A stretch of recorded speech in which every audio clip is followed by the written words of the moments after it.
Hello students, welcome back to the tutorial. Today we will be doing the practical. As you might have seen yesterday's video.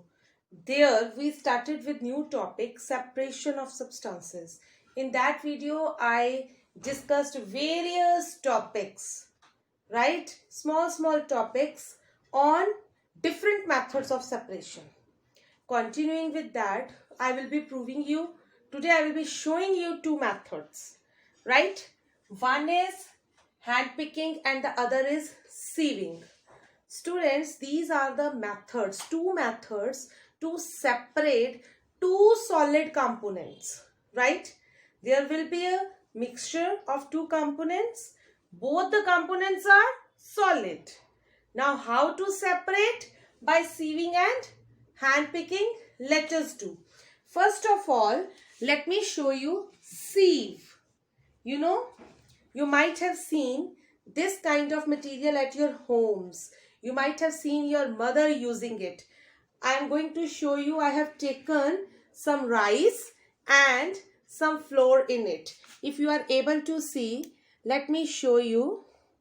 If you can see this, yeah, there is a flour and rice on it. Now students, after this, as I told you, we will be separating out by the sieving method.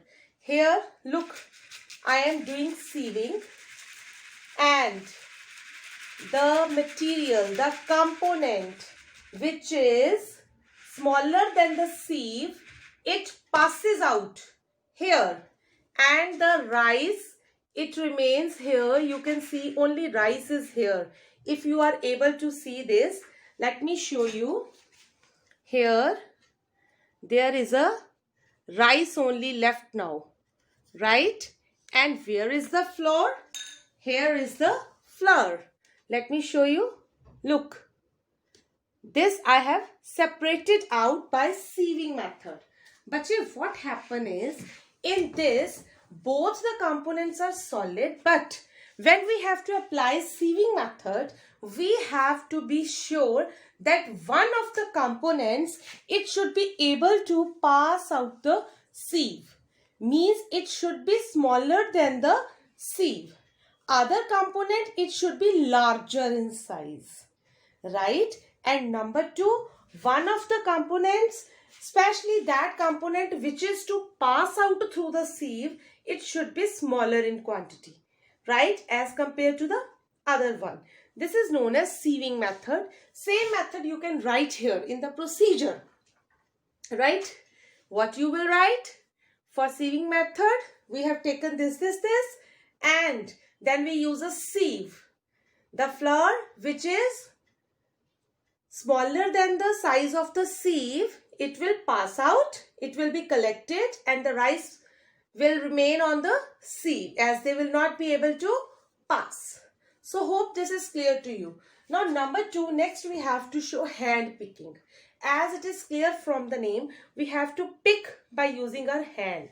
Now what are the important conditions to apply hand picking method? Here I am again going to show you something. I have taken this bowl. In it I have taken again the kitchen components, two different types of pulses, right? We have to separate it out. I have taken in very small quantity. If you will notice, here I have taken one a bit larger in size than the other one, right? One component is larger in size than the other one. Number two, there is difference in the color also.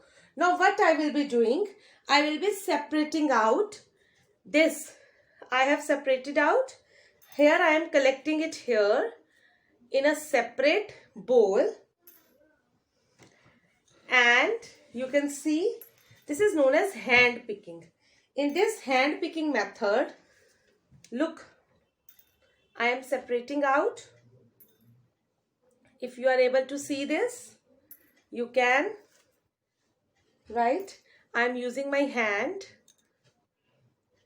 Look, I am separating out by the hand. In the similar way, you might have seen your mother separating the stones from the dal also at your homes, right?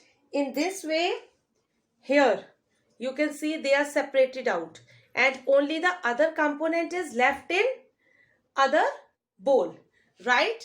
In this way, hand picking method is done. Bache, in hand picking, two essential conditions are there. One, there should be difference in the size of the components. One component should be bigger while the other should be smaller, right? Number two, there should be difference in the color also, right? Only then we will be able to differentiate. Okay, so this was the procedure.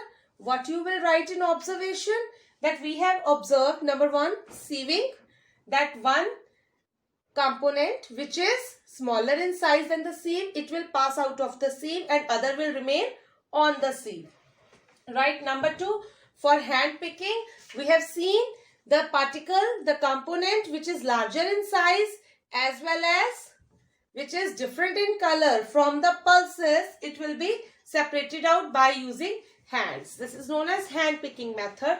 And same for conclusion, you can write, we can separate the wheat flour by the sieving method and pulses from stone by the method of hand picking, right? This was all about the ruled page.